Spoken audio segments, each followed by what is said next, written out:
বহুল আকাঙ্ক্ষিত ত্রয়োদশ জাতীয় সংসদ নির্বাচনে জয় হয়ে সরকার গঠন করেছে বিএনপি। এর মধ্য দিয়ে ১.৫ বছর পর নির্বাচিত সরকার পেল দেশ। তারেক রহমানের নেতৃত্বে রাজনীতিতে নতুন যাত্রা শুরু হলো বিএনপিরও। জাতীয় সংসদ ভবনে মঙ্গলবার নবনির্বাচিত সংসদ সদস্য ও মন্ত্রীরা শপথ গ্রহণ করেন। শপথের পরপরই নতুন সরকার শুরু করে তাদের প্রশাসনিক কার্যক্রম।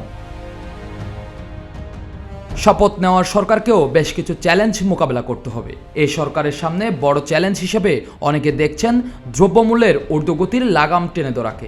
বাজারে নিত্য প্রয়োজনীয় পণ্যের দাম এখনও সাধারণ মানুষের নাগালের বাইরে বলে অভিযোগ অনেকের। এমন বাস্তবতায় দ্রব্যমূল্য কমিয়ে স্বস্তি ফেরাতে হবে সরকারকে। বর্তমান যে বাজার পরিস্থিতি খারাপ, রমজান মাসে আইলে সব পাবলিক ব্যবসারে দাম বাড়ালায়, তো ওই জিনিসটা আজকে বর্তমান যে সরকার, নতুন সরকার বইছে, শপথ করছে, এই সরকার সেন এই রমজান মাসে গরিব মানুষে চলতে পারে, সব জিনিসে একটু দাম কম লাগতে পারে। দেশের বিপুল জনগোষ্ঠী বেকার, বিশেষ করে তরুণদের বিশাল অংশ কর্মহীন। এমন পরিস্থিতিতে কর্মসংস্থান সৃষ্টি নিয়েও সাধারণ মানুষের রয়েছে ব্যাপক প্রত্যাশা। আমরা নতুন সরকার থেকে প্রত্যাশা করছি যাতে ঘুষ ছাড়া আমরা খুব সহজেই সরকারি বা বেসরকারি যে কোনো পর্যায়ে সঠিক পর্যায়ে চাকরি পেতে পারি।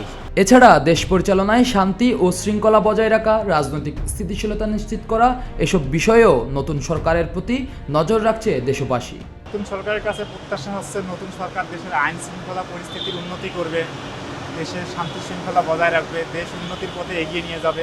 এটা আমাদের সকলের প্রত্যাশা নতুন সরকারের কাছে। আমরা আশা করি যে বিগত দিনের চেয়ে আরও অনেক ভালো হবে। এই সরকারের আমলে আইন শৃঙ্খলা পরিস্থিতির অনেক উন্নতি হবে, মানুষ শান্তিতে বসবাস করতে পারবে। আমার পেছনের এই সচিবালয় থেকে আগামীর বাংলাদেশ পরিচালিত হবে। নতুন সরকার দায়িত্বে আসার সঙ্গে সঙ্গেই শুরু হয়েছে প্রত্যাশা ও প্রতিশ্রুতির হিসেব নিকেশ। এখন দেখার বিষয়, কর্মসংস্থান সৃষ্টি, আইন শৃঙ্খলা নিয়ন্ত্রণ ও দ্রব্যমূল্য নিয়ন্ত্রণে সরকার কতটা সফল ও দ্রুত বাস্তবায়ন করতে পারে এই কার্যক্রম। আজহার মাহমুদ, প্রতিদিনের বাংলাদেশ, ঢাকা।